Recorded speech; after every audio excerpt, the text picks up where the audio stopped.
So 2025 பார்த்தீங்கன்னா ஒரு தரமான பாடி ஹாரர் த்ரில்லர் படமாக எடுக்கப்பட்ட வெஸ்ட்லி அப்படின்ற திரைப்படத்தை இப்போ அமேசான் பிரைம்ல தமிழ் டப்பிங்கோட ஸ்ட்ரீம் பண்ணியிருக்காங்க. இந்த படத்தோட ரிவ்யூ பற்றி நம்ம பார்க்க போது. ஸோ வாங்க வீடியோல அப்புறம் இந்த படத்தோட ரன் டைம் 1 hour 40 minutes தான் வந்து. ஸோ சீக்கிரமாவே பார்த்து முடிச்சிடலாம். IMDb ரேட்டிங் 5.2 கொடுத்துருக்காங்க. இதுல கதையை பொறுத்த வரைக்கும் கதையை வர நம்ம படத்தோட ஹீரோயின் பேர் தான் பார்த்தீங்கன்னா கிரேஸ்.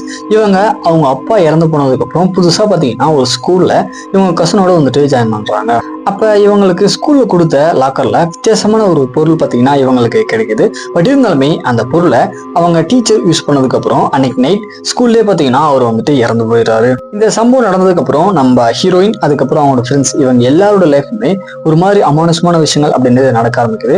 இதுக்கப்புறம் நடக்கக்கூடிய சுவாரஸ்யமான சம்பவங்கள் என்ன, இதுக்கிட்டே இவங்க போயிட்டு மாட்டிக்கினாங்க, கடைசியா யார் உயிரோட வந்தாங்க அப்படின்றத அந்த படத்தோட ஸ்டோரியா மெயினா அந்த படம் ஃபுல்லாமே ஒரு பாடி ஹாரர் த்ரில்லருக்கு ஏற்ற மாதிரியான அந்த சிஜி ஒர்க் எல்லாமே பார்த்தீங்கன்னா பயங்கரமா இருந்துச்சு பார்க்கறதுக்கு. அதோட பிளட் சீக்வன்ஸ் எல்லாமே பார்த்தீங்கன்னா செட் பண்ண விதம் எல்லாமே ரொம்ப கொடூரமா இருந்துச்சு. தென் படத்துல வரக்கூடிய கேரக்டர்ஸ் எல்லாமே வந்து எப்படி இறந்து போறாங்க அப்படின்ற அந்த டென்ஷன் பில்டிங்கோட சேர்த்து எந்த ஏஜ்ல இறந்து போவாங்க அப்படின்ற அந்த கான்செப்ட் பார்த்தீங்கன்னா ரொம்பவே புதுசா இருந்துச்சு. ஆக்டிவிஸ் அப்படின்னு பார்க்கும்போது படத்தோட எல்லா கேரக்டருமே ஒரு நல்ல பர்ஃபார்மன்ஸ் கொடுத்துருந்தாங்க. பட் இருந்தாலுமே தமிழ் டப்பிங் பார்த்தீங்கன்னா ஓரளவுக்கு ஓகேவா தான் இருக்கு.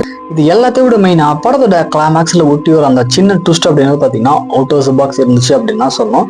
ஸோ ஃபைனலாக வந்துட்டு ஒரு சூப்பரான பாடி ஹாரர் த்ரில்லர் படம் உங்களுக்கு வேணும் அப்படின்னா கண்டிப்பா இந்த படத்தை ட்ரை பண்ணி பாருங்க. ஒரு தரமான படம் தான். இப்போ அமேசான் பிரைம்ல தமிழ் டப்பிங்கோட ஸ்ட்ரீம் பண்ணிருக்காங்க. செக் பண்ணி பாருங்க.